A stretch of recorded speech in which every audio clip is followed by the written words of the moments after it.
rappelle, mais je vous avais parlé d'un outil qui vous permet de créer un site internet en 1 minute avec l'IA.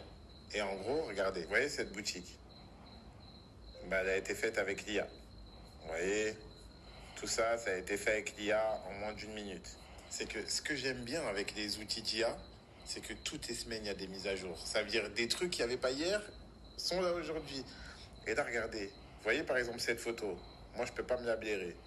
Qu'est-ce que je vais faire? Je vais là, je vais dans photo et je mets modifier avec l'IA. Et regardez, genre là, en gros, quand je mets modifier avec l'IA, boum, modification en cours. J'espère que vous êtes prêts. Boum, les gars.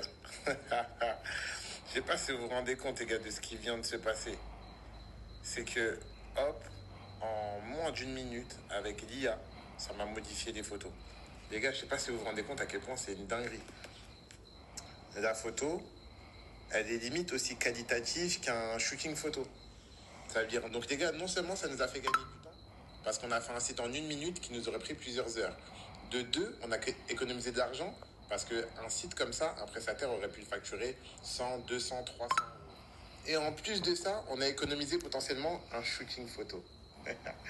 Non les gars, c'est une dinguerie. Franchement, l'IA, et c'est ça que j'adore, c'est qu'actuellement, ça avance à une vitesse folle. Ça veut dire, chaque outil IA, toutes les semaines, il y a des nouvelles mises à jour. C'est une dinguerie. Tous ceux qui me posent la question, l'outil c'est Copify. Cette boutique, elle a été faite en 1 minute avec l'IA. Et si vous voulez d'autres vidéos où je vous explique comment utiliser l'outil et comment utiliser d'autres outils IA qui cartonnent, n'hésitez pas à dire en commentaire.